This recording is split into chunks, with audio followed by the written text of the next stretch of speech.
Hello students, in this video today we will discuss chapter 1 how, when and where, and we will take part 3 of this chapter. Hence we discussed the British classification of Indian history.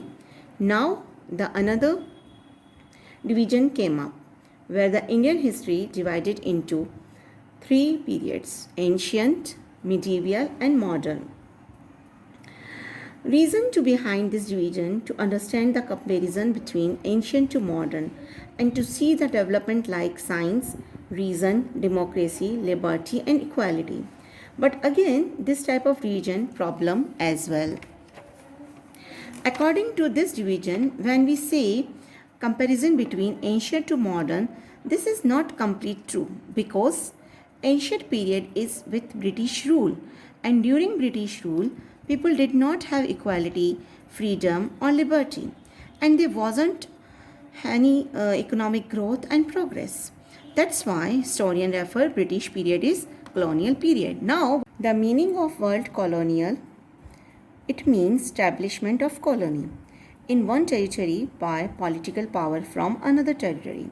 So the moment British took over India became a colony. In entire class 8 book, you will read about British control over India, its economy and society as well. And we also read about its changes in taste, custom and practices British brought in us. Now the big question is that how historians write history and what are the sources they refer.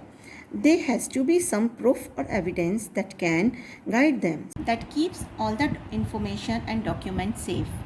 In Delhi we have National Museum and the National Archives. It is the record room in which all the documents and letters of the government has been arranged, and in this place all the documents from 18th century preserved in good condition. One beautiful thing to notice about document that British produce, it's written by calligraphists. These people have with beautiful handwriting and with spread of printing, multiple copies of these records were printed. Apart from administrative records room and writing records, the British done another important thing.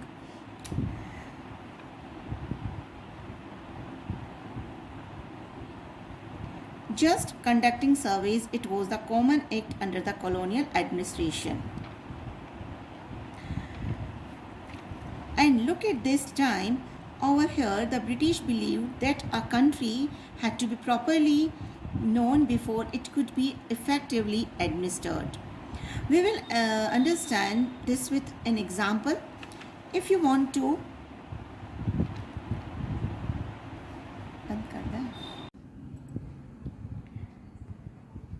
sell the product to someone, you will have to know everything about the product to educate someone. Only then you can easily sell the product.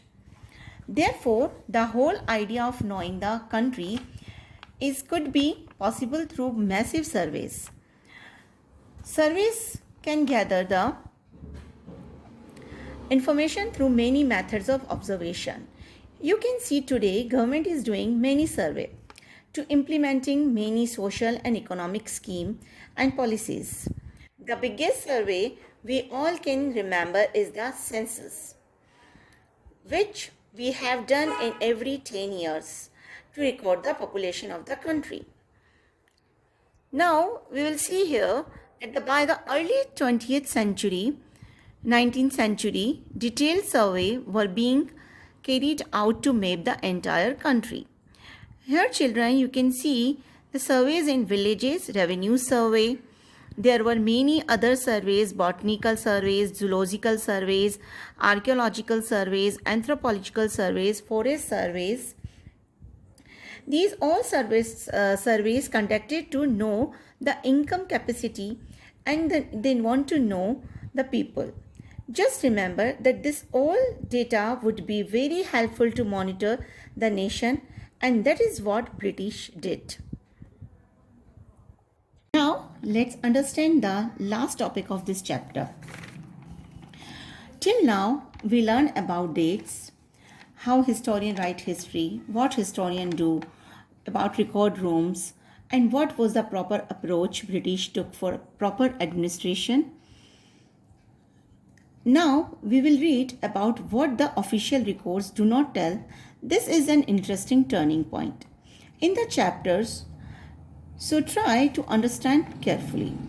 Official records tell us about official thoughts. That what official officer and government wanted. These records were not telling about what the common people in the country felt and what they wanted. So for these information, we have to find somewhere else. We can found these in personal diaries of people, accounts of pilgrims and travelers, autobiographies of important personalities. So we need to look at them and then come up with some conclusion. All these were written by those who were literate. Therefore, it is difficult to understand those people's feeling who were not literate, like the tribals, peasants, workers. Getting to know their lives is more difficult task. With this, we have come towards the end of the chapter. Thanks, students. In next chapter, we will study in detail about this. And thanks for watching, and I will see you in my next video.